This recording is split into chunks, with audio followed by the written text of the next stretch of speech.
range of topics that are related to software development, agile software development, and new cutting-edge technology areas that we run into in our work with our clients. So the topic today is building single-page applications, know the ecosystem.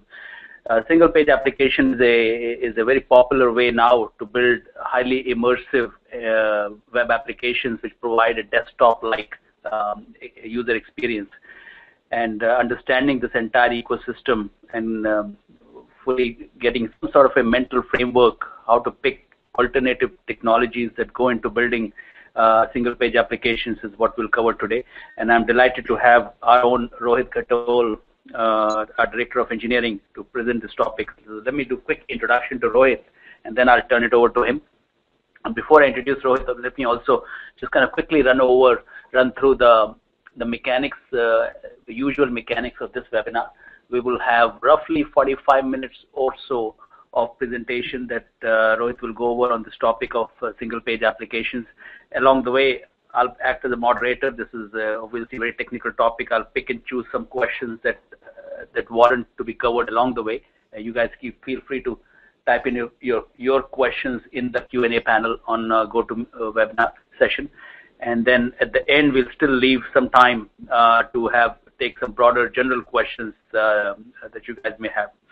So, and after the session today, we are recording this, of course, as we do every month, but we'll also make the document available to the attendees, and the recorded version will be available for you guys to watch again if you want to go over it, or people who could not attend today would get to watch it in the recorded version. With that, let me introduce Rohit. So Rohit is Director of Engineering at Synerzip. He's been with us for a number of years, and since 2006, he's been dabbling and being a practitioner in the single-page application space. So he's really seen this space evolve and has been living and breathing this space.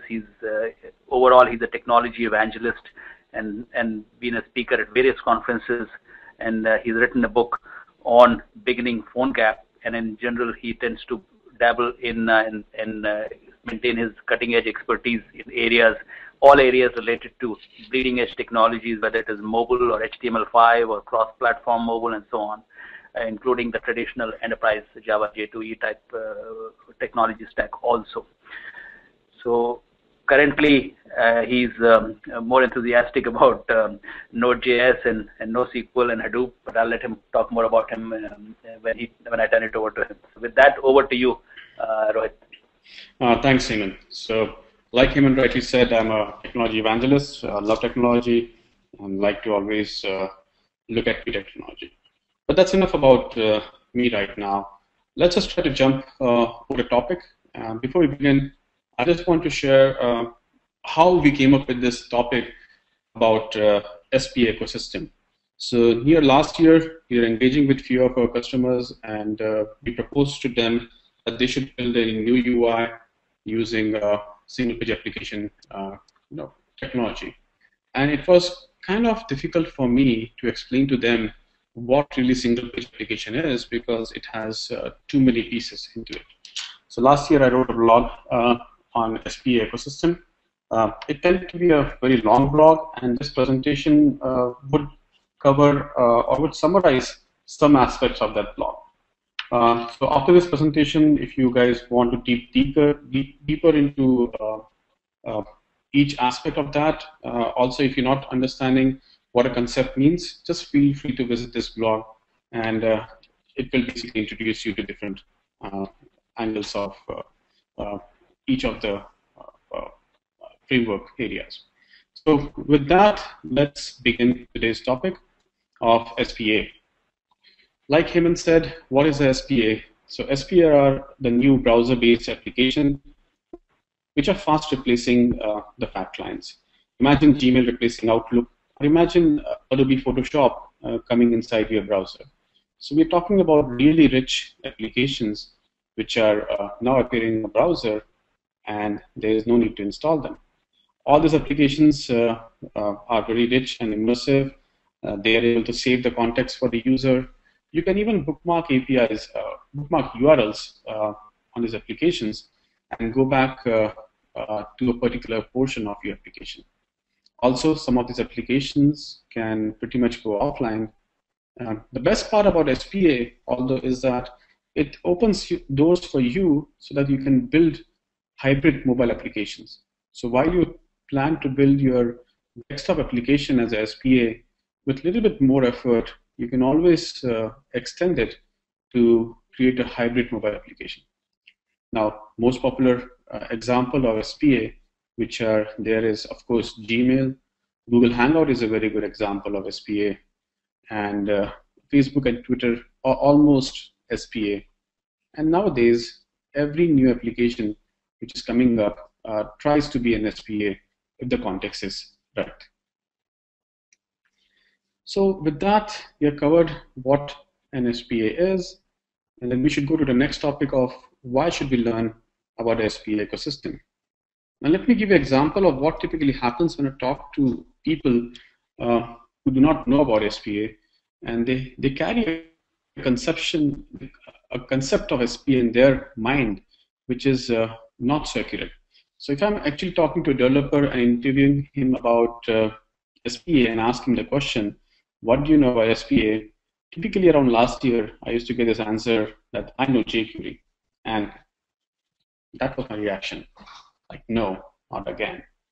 And the reason being, yes, jQuery is a tiny part of the SPA, but it's a very small portion of a very big picture.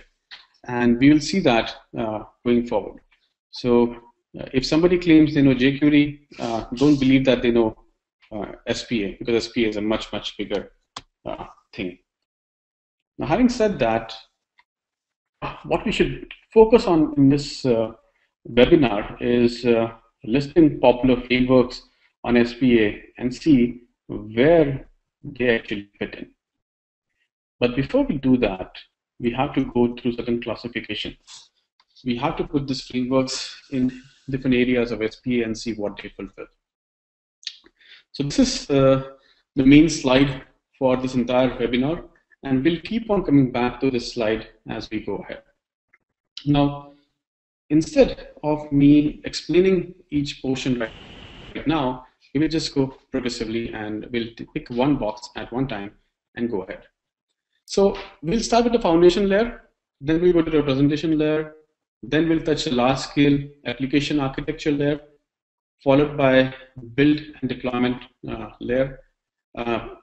Given that this topic is very large and we can talk about this topic the whole year round, we will be just browsing over these topics at 35,000 feet. So we're going to just go over each of these topics, understand what those areas are, what are the key challenges, which frameworks are a good fit, and what are the choices, what are the key aspects which you need to consider when choosing these frameworks. So neither are we going to explain or teach you about each of these areas, nor are we going to dig into one of the frameworks at a much deeper level, but we're just going to glance through that. And this webinar would be opening doors to a series of webinars on the SPA side. So just keep that in mind while you are listening to this presentation.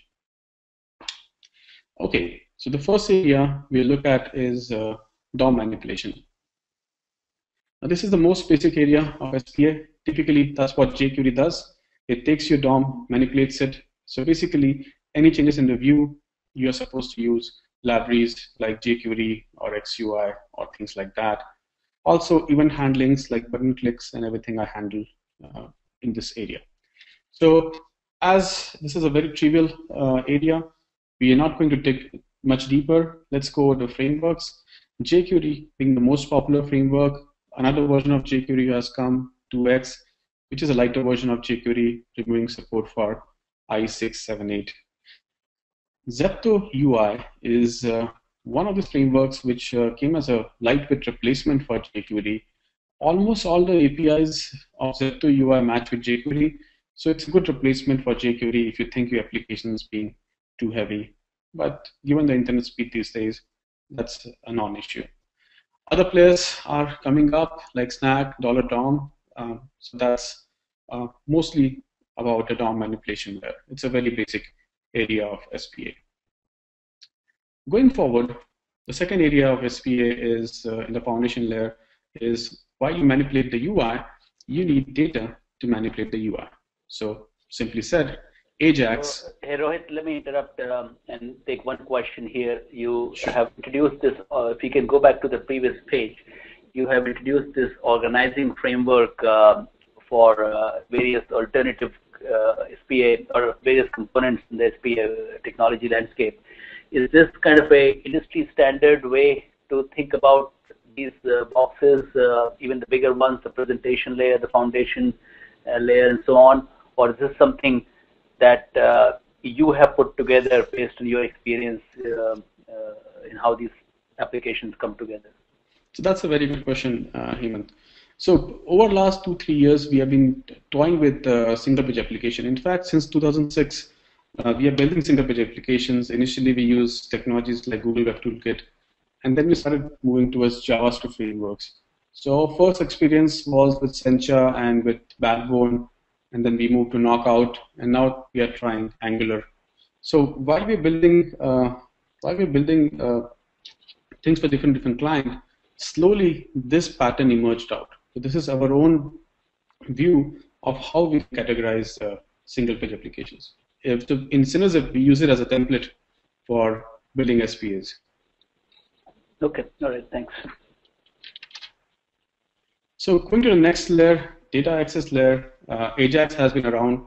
It's a no-brainer. You call RESTful APIs and get the data back. The next thing which is there is when you have richer dashboard, with live charts or you have chat-like applications, you go for a full duplex communication like WebSockets. And HTML5 is even introducing a new concept called as server-side events, which is very quickly replacing the old technologies like Comet, Reverse Ajax, or Hanging Get. So these are overall different areas of data access.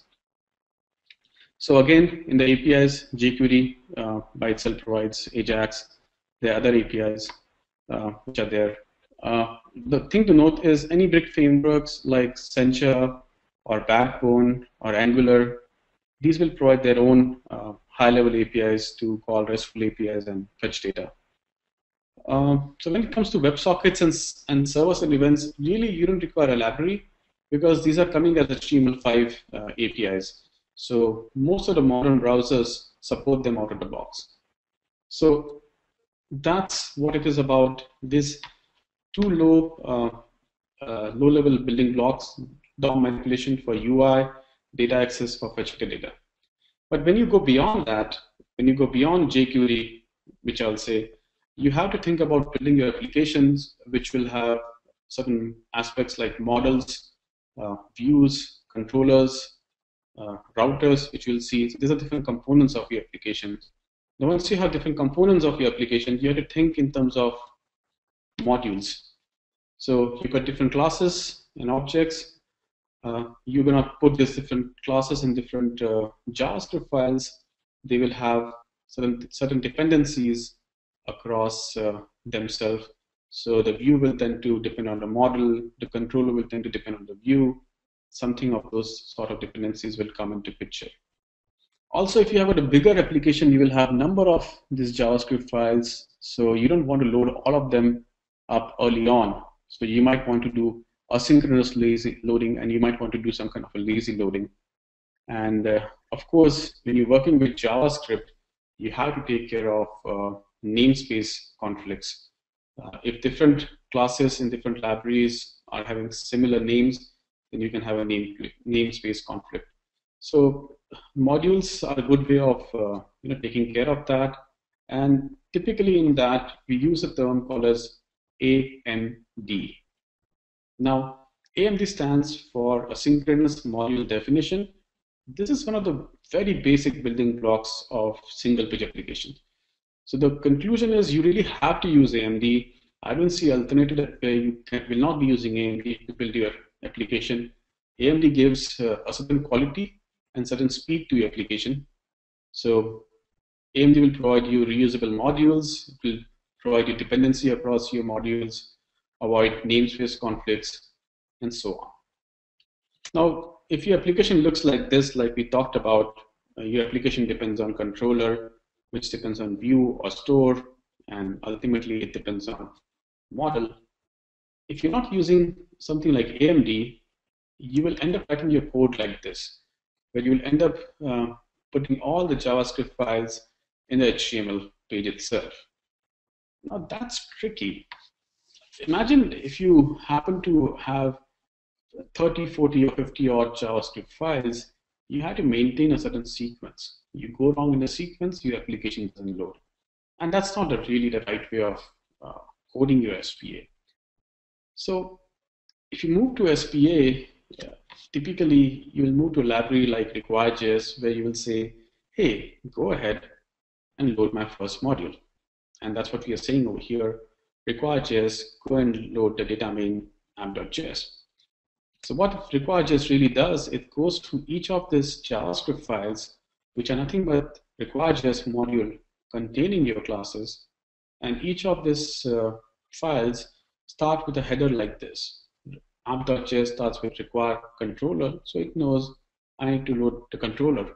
The controller says I need the view and the store, so that loads up that, and ultimately the store says I need the model, so that's loaded up. So the basic conclusion over here is you have to use AMD. There is no alternative. And then there are a few options which are available when you use AMD. For libraries like Backbone, you can go with require.js. Similarly, for Angular and Knockout, you can go with require.js. For much bigger frameworks like Sencha, which tend to be their own ecosystem, they provide their own version of AMD built inside that. Well, there's another library for AMD called as CommonJS, but that's mostly for NodeJs world. That's meant for non-browser worlds. And finally, there's a concept like UMD coming into picture, which says that you can have a module which can work on require.js or CommonJS or straight away in the page. So that was about the foundation layer. Any questions over here, Hemant? No, I have not seen any questions. There's one question. Let me actually bring it up. You mentioned the notion of heavyweight application along the way. I mean, can you describe what you mean by heavyweight? Heavyweight. I'm not very sure if I used the word. I said maybe it's a much more bigger application. So Sencha tends to be more heavyweight than applications like Backbone, because it has a lot of widget code inside that. That's what I'll refer to as heavyweight if I had to refer it as heavyweight. Okay. So let's just quickly go to the next section, and this is the most important section. Now, people typically want to talk about these sections, which is a choice between frameworks for the MV star layer. But before we head to the MV star, let's understand what really MV star frameworks mean. Now, in the presentation layer, you had to worry about your model, your views, maybe your controllers, and things like that. So typically in the UI design pattern world, there are these three design patterns: MVC, MVVM, MVP. Typically, JavaScript world uses MVC and MVVM. But generally, the term MV star says that if any library approximates to any of this design pattern, we call them MV star. So Backbone is MVC, but really the controller is embedded inside the view, so it's not pure MVC. So let's focus on the MV star frameworks over here. I'm going to take a tiny set of the MV star framework.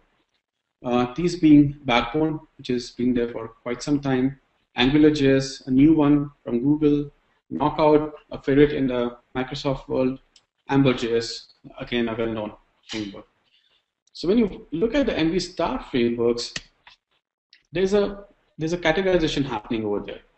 There are two kinds of frameworks over here. One is an opinionated, frameworks, and in this, typically AngularJS will be there, AmberJS will be there, and second kind of frameworks, they are called as unopinionated or more flexible frameworks, in which case Backbone.js will come.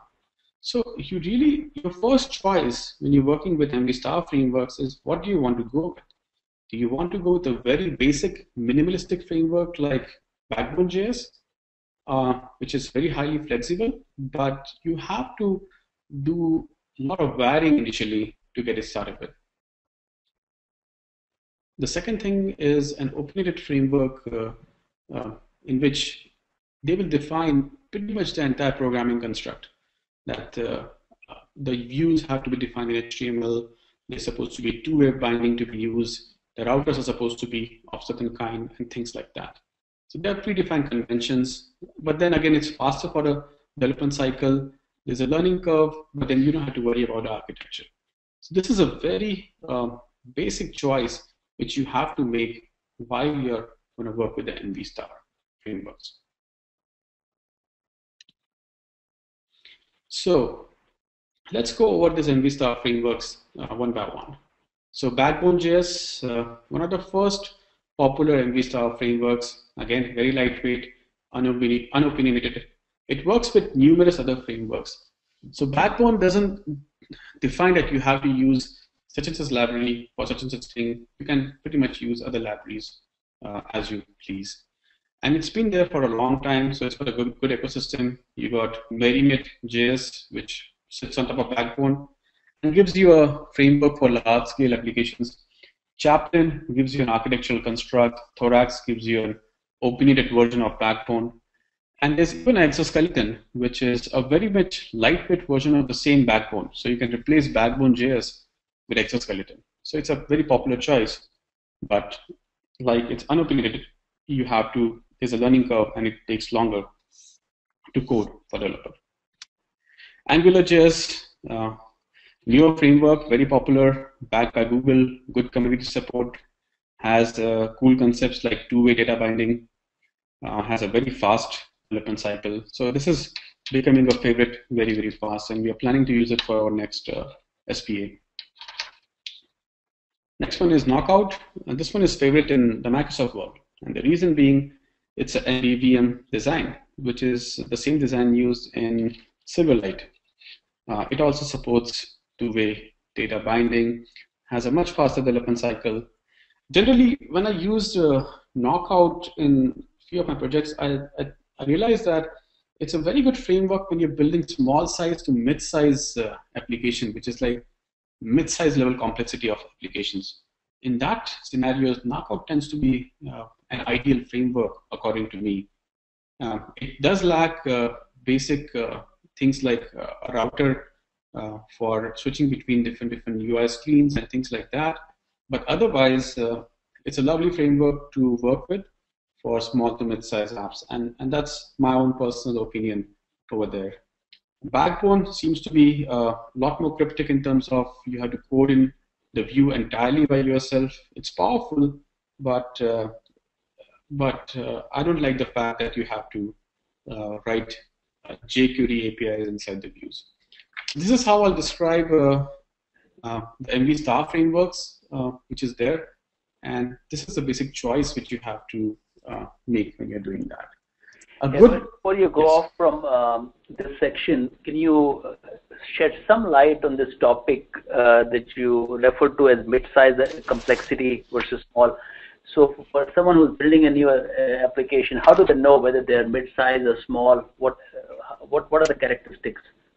So think about, it's to do with how many components you have in your application versus how much is the development effort for you. That's what I'll describe it.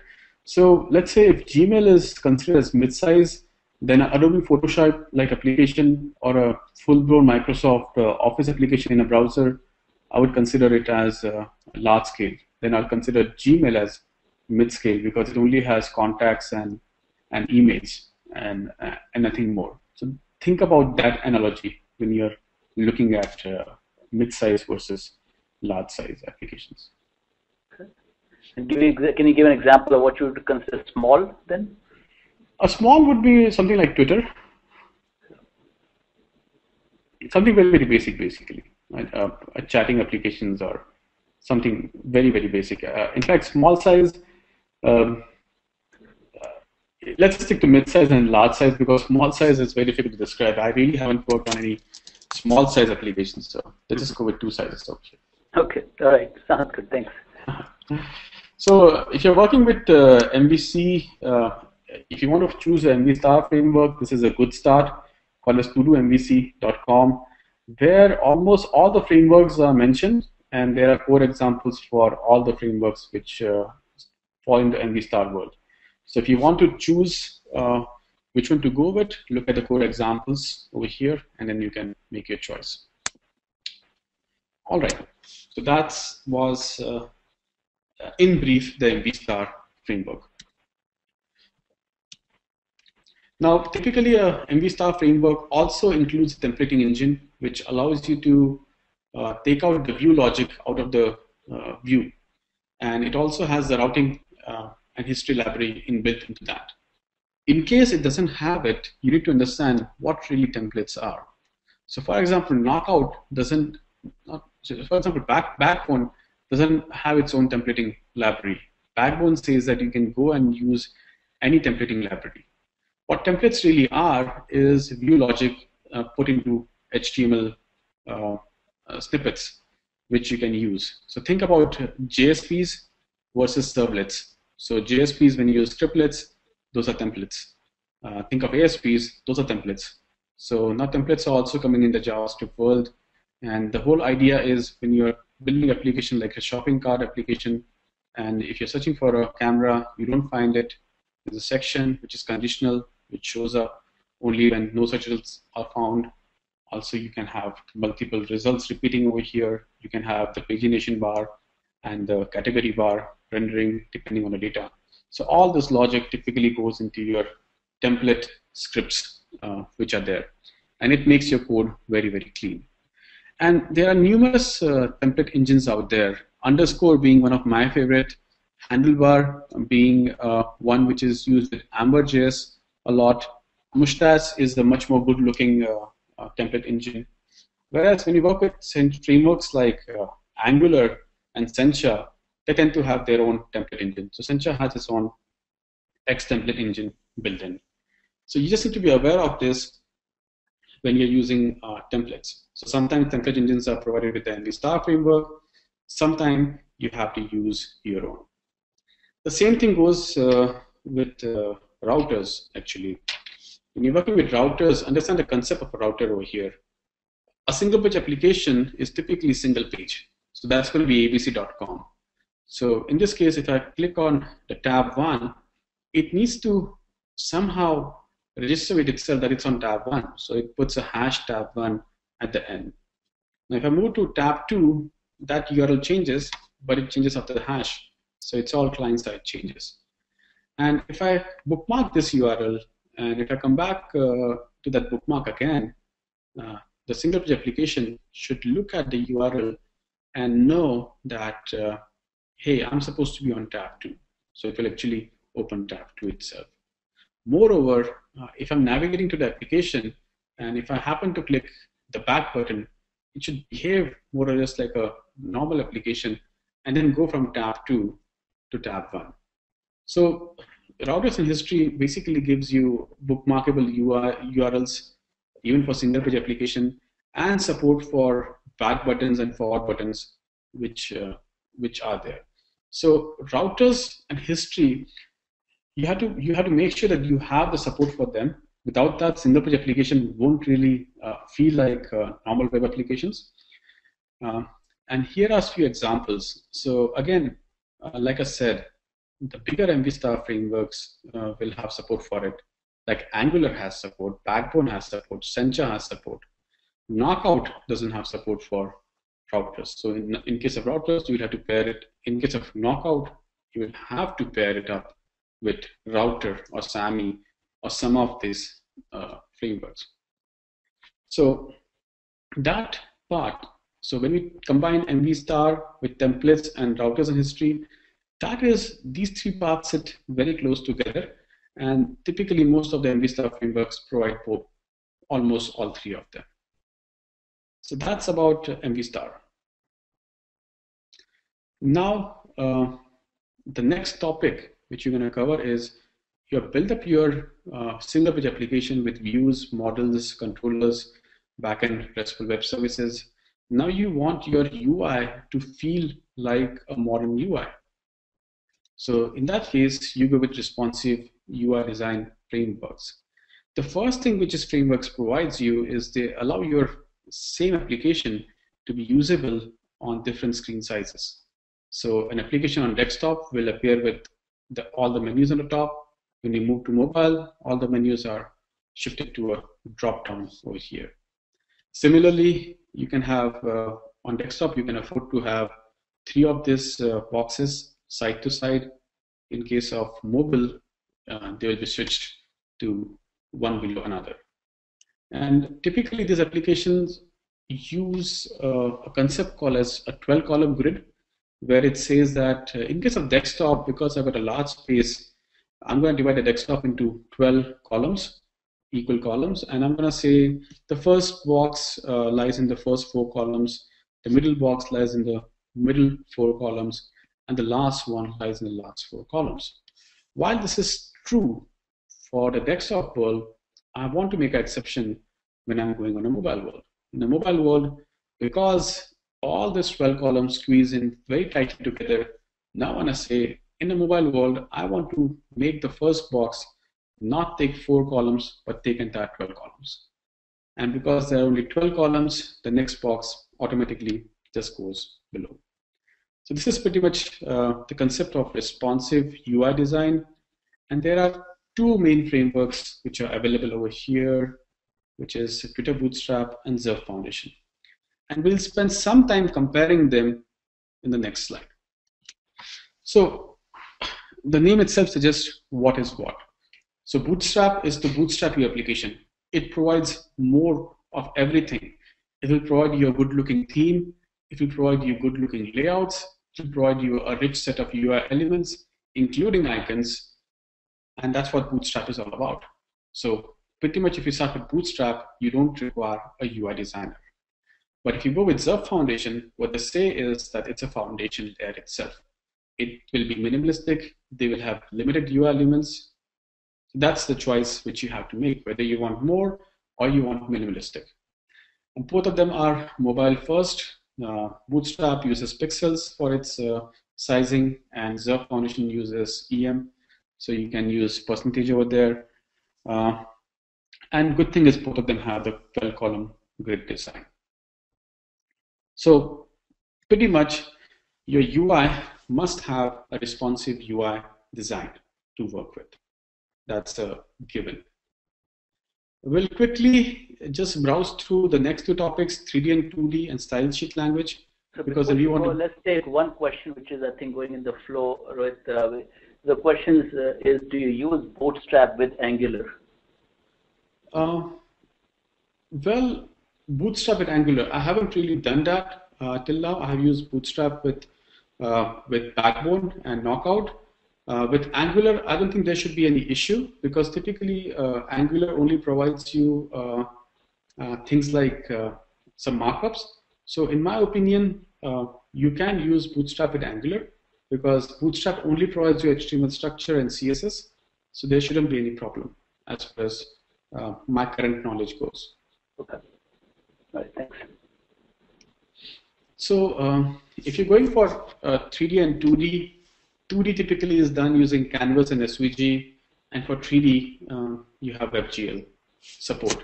And the good thing is, even i10 came on board with using WebGL. So now all the latest browser versions support WebGL. In case of 2D, I like to categorize these things into 2 worlds. One world is about a quick and easy way of doing charts, where you know that you want a pie chart or a bar chart, area chart, some other predefined charts. In this case, just use libraries like HighCharts, Raphael, Flow.js, and get the job done. The second case is of a full-blown battle tank, like D3.js, which is a 2D visualization framework. It doesn't have predefined concepts like line charts and bar charts alone, but what it provides you is a mathematical framework to virtually draw everything. So if you think your visualization needs are immense, go to D3.js. If you think you have typical visualization needs like graphs and charts, go with the easier frameworks on the left. Moreover, for 3D world, WebGL, Coding in WebGL directly is not an option. It's very cryptic, very low level. So you have to go with frameworks on the left-hand side, which is like 3.js or Babylon. They will give you constructs like shapes, groups, lighting effects, material, and so many things. So you have to use these frameworks when working with 3D. We'll quickly cover the next topic, style sheet languages. So we have come a long way from CSS 2.1 to CSS 3.0. And we got cool effects like gradients coming up, rounded corners, animations, transitions, which makes the application look very, very nice and fluid. But even when we come to CSS 3, there are some things which are missing in the CSS language itself. One is the ability to group all your similar CSS in a hierarchical structure. Like I got a content panel containing some tabs, containing some list.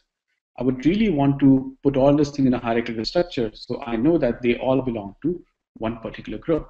That's not possible right now in CSS. Next thing is I cannot use variables.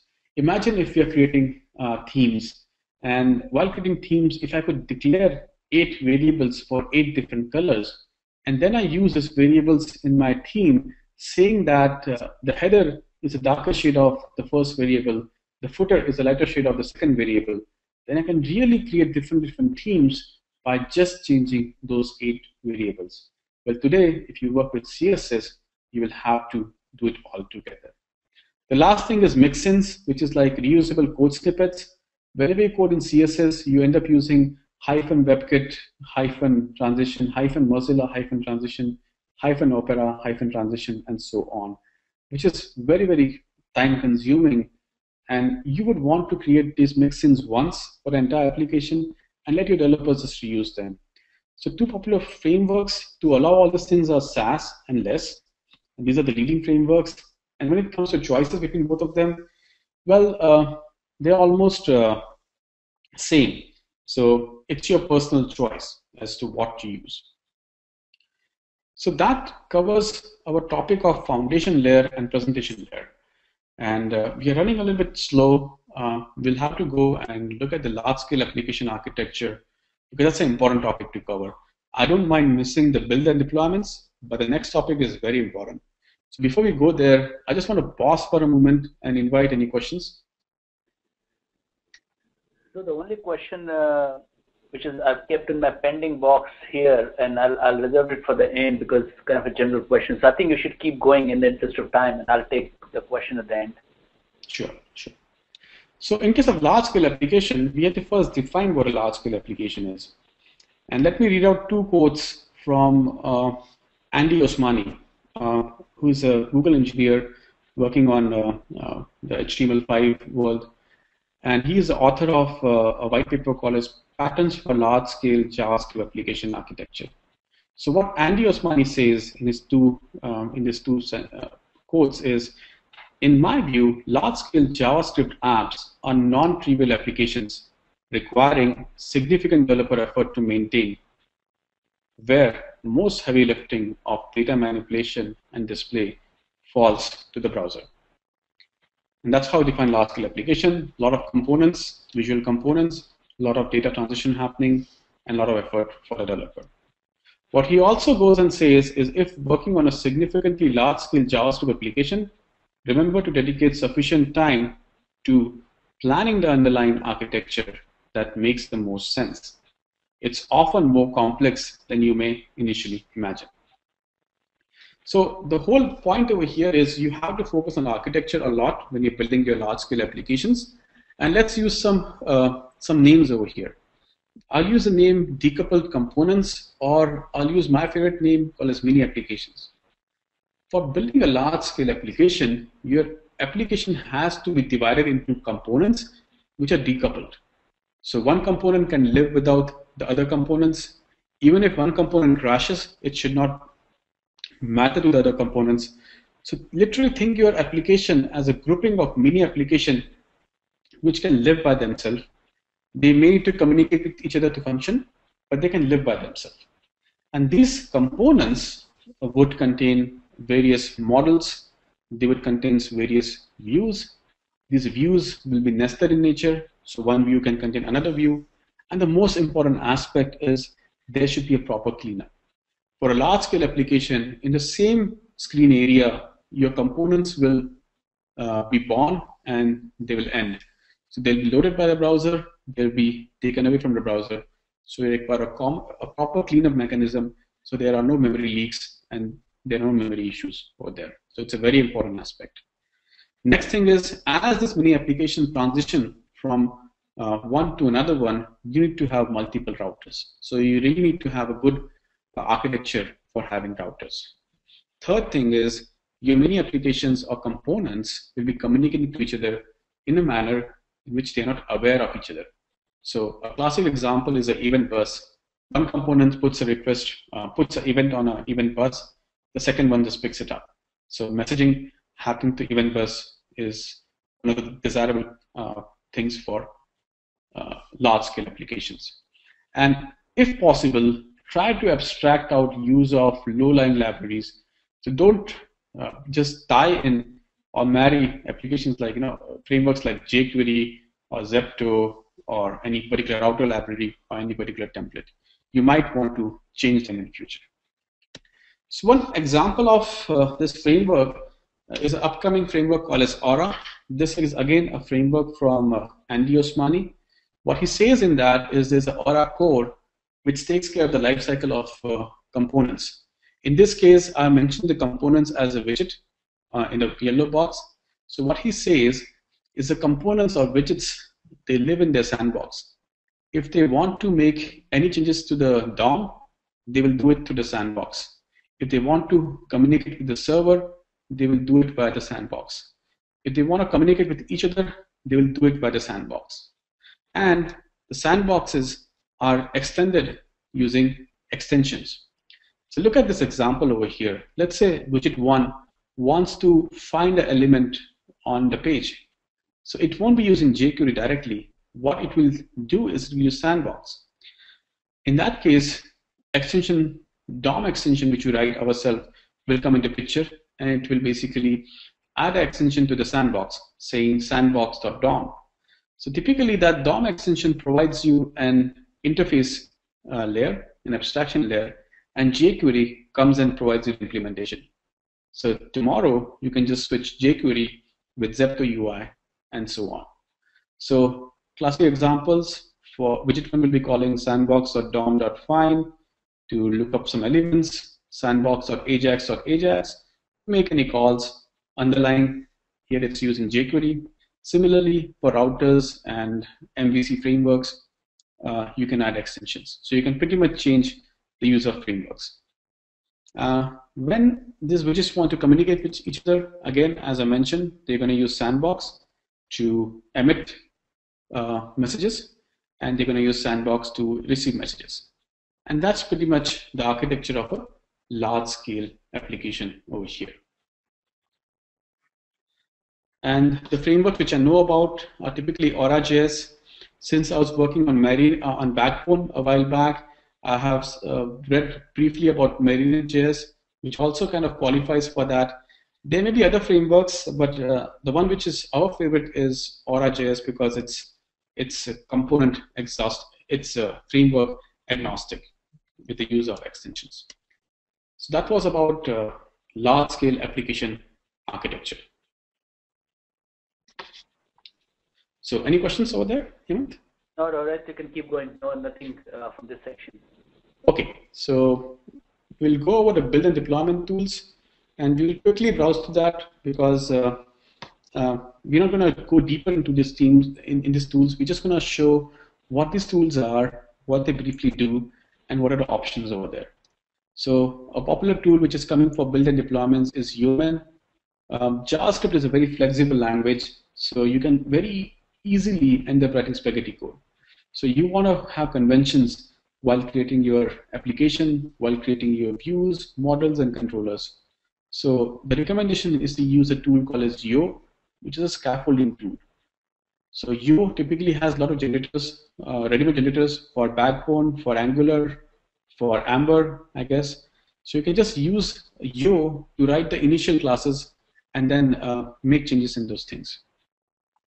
Grunt is a tool which is used for automation.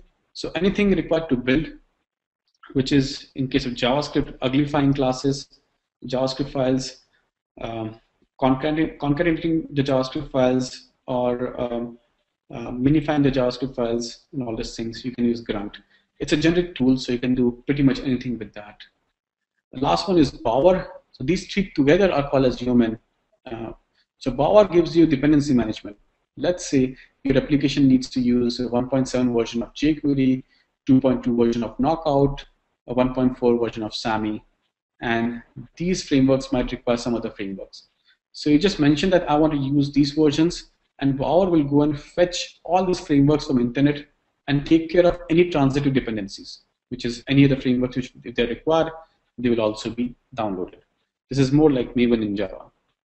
So Yeoman is very, very powerful, but Grunt tends to be ugly to use, and it can very soon become very, very painful. So these are more generic tools, and powerful and generic.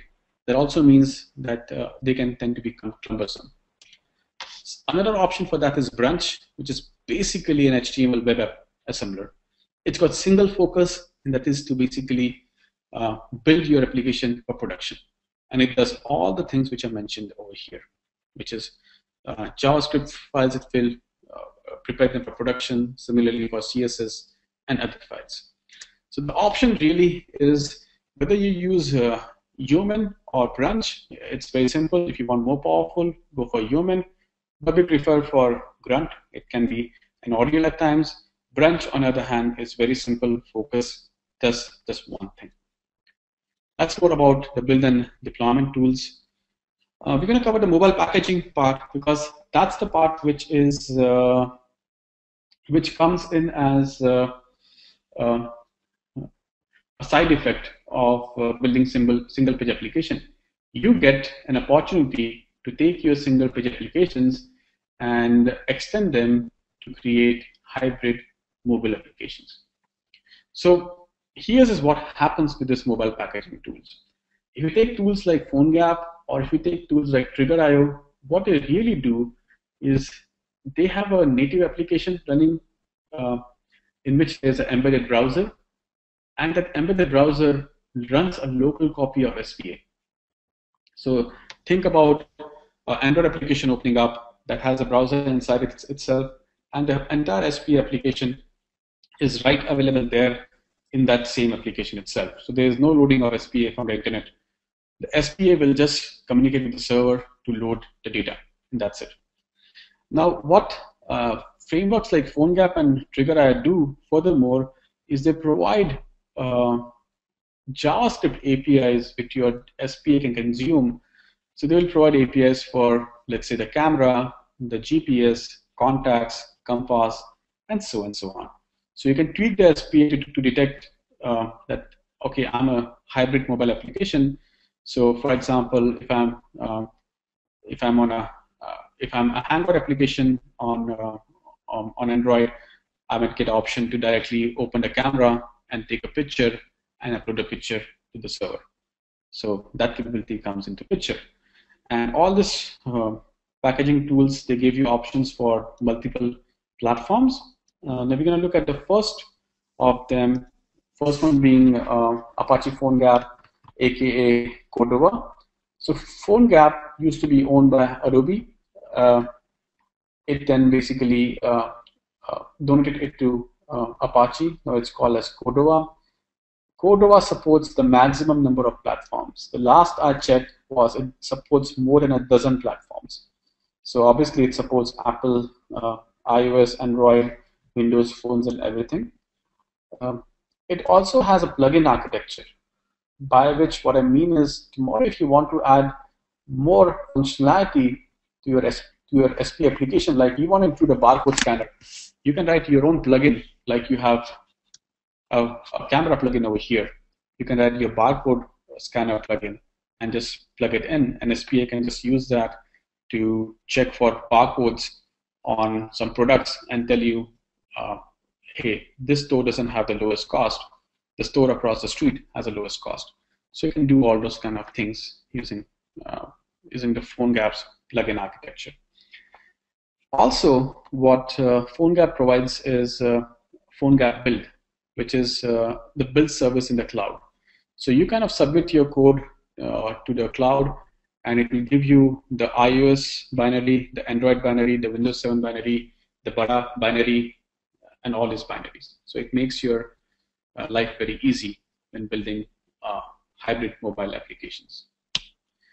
Next in line is Trigger.io, which is kind of a newer version of a cross-platform mobile application framework. They only support 2 platforms, iOS and Android, but their claim is that they are better than PhoneGap and Cordova in terms of their native UI screens. So they can give native UI screen in the application. They tend to be faster in their execution, and they have ready-made integration with Parse, Facebook, Flurry, etc. They also have a concept called as modules, like PhoneGap has plugins. But what they say is that these modules, what they're doing is they're creating a market space around these modules. So you can just use ready-made modules in your application. Well, that's about the mobile packaging application. We need to quickly reach a conclusion, which is a couple of slides, and then we'll be open for a few questions.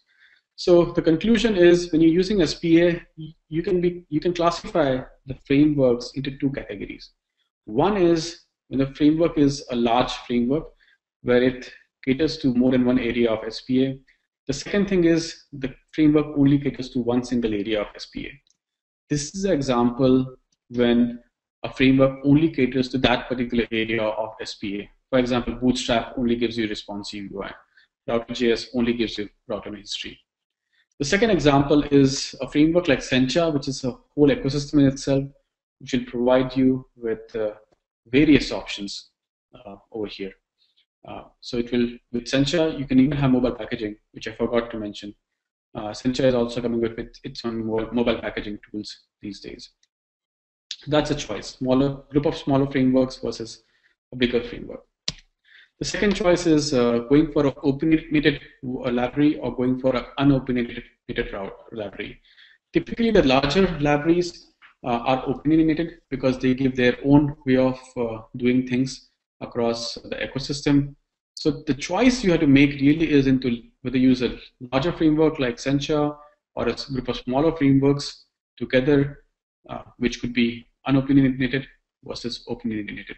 So that choice typically depends on what your product needs, like what is the requirement for your product, whether your product is a large-scale product, whether your product requires a mobile version, whether your product requires responsive UI or it requires charts and graph. And also it depends on your architecture goal, whether you're simply interested in product development or you're trying to build a platform and you're very much keen on controlling the architecture. So with that, we had this sprint of single page application ecosystem, and that's how I conclude the topic.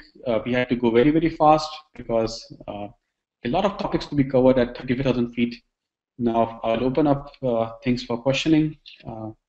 Perfect. Thanks, Rohit. So there are a number of questions. So let me encourage people to add any more questions in the Q&A panel. And audience, while you're doing that, Rohit, can you just page through? I'll make a quick introduction to Synerzip for those who are new to this webinar series that we do once a month. So just go on to the next page. So I'll go through a few highlights of Synerzip in a nutshell. We are a software development partner for typically small to mid-size venture-backed cutting-edge technology companies. We help them with the full software development work on an ongoing basis. And Rohit, you can build out all the bullets in here. For every client, we put together a high-performance team that is tailored to handle the kind of work they need to do, whether it is a single-page application, cross-platform mobile, or any technology work. We just assemble the right team, and it's a dedicated team for every client. And given our expertise on the technology front and agile development practices, we are able to actually significantly reduce the risk for our clients in building software. We have enough experience under our belt that we can navigate the technology roadmaps and the process risk of software development and really help them deliver on time, on budget, and and more importantly, meet the market requirements.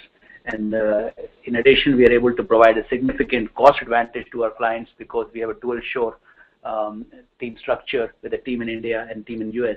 And consistently, we are able to provide a 50% cost advantage compared to all local US teams that a client may need to have. And finally, we, in addition to the expertise and the cost advantage and reduced risk, we are still able to provide the flexibility that a client needs at any time in their life cycle. As they want to convert the team into a captive India operation, we allow them to do that and facilitate, in fact, to do that. So that way, working with us, our clients get to deliver their software faster, better, cheaper, and have the long-term flexibility to have ownership of the team. With that, let's move to quickly next page, which gives a glimpse of a number of our clients. You maybe recognize some of these clients. They're all typical clients for our work. Software companies, typically small to mid-size, a few large ones in there, but that's the nature of our work. So that's enough about Synerzip. Let's come back to the topic at hand. So I'm going to take a few questions. I don't think I will be able to take all, Rohit, but I'll take a few. So first one let's take is this question related to healthcare industry. So the question is, in healthcare industry, they have to provide legacy Explorer support, for example, IE8. So do you have any experience with SPAs in IE8 or any kind of a caveats to provide that kind of legacy support, such as for IE8 for SPA? So SPAs are typically meant for modern browser itself, but what happens is there are frameworks like in the HTML5 world. So the way is, what you're really asking is, how do you build applications for SPA applications for older versus newer browsers at the same time? Right. So if you actually go through HTML5 tools, you will see that HTML5 has a number of frameworks which help you. We just go to that particular part of the blog. Just quickly, I'll go there and talk about it. So, yeah, in HTML5, you've got two kinds of things. At design time, you can go to frameworks like HTML5 Please and figure out what features are supported by which browsers. So you can plan your SPA accordingly. So you can plan that, okay, for IE8, I cannot use these features. But for IE9 and 10, I can use these features. So you have to have some decision made at design time when you're planning your product, planning your screens.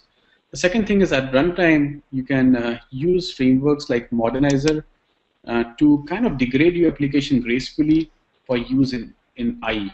So you can have a SPA application built in such a way that it falls back to a basic version when you're using IE8. But when you are on Chrome, Mozilla, or IE11, it gives you the maximum advantage. So that's quite possible using SPA. But it is definitely more work.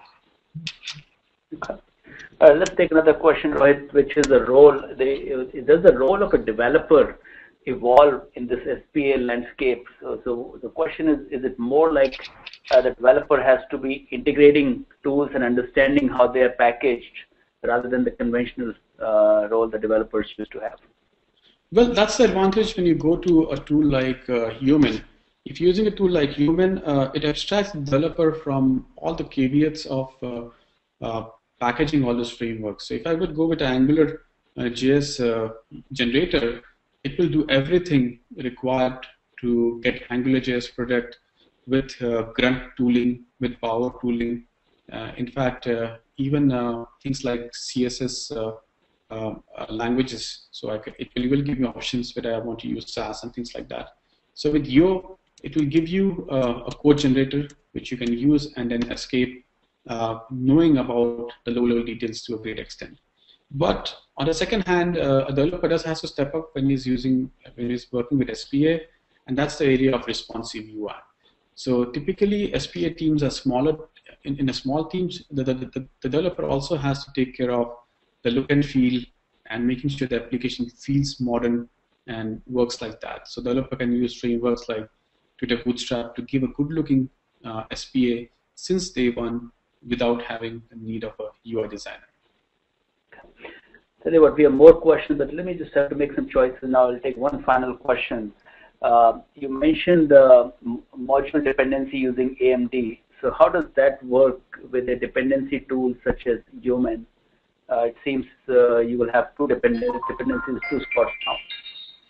Oh yeah. So what we're talking about here is Yeoman dependencies is mostly about libraries, like which JavaScript library do you want to use, or which version of jQuery I want to use. And typically, all this JavaScript library nowadays they come as AMD libraries. So if you have a jQuery library, you will have an AMD version of the jQuery library. If you have a knockout library, you will have a AMD version of a knockout library, something of that sort.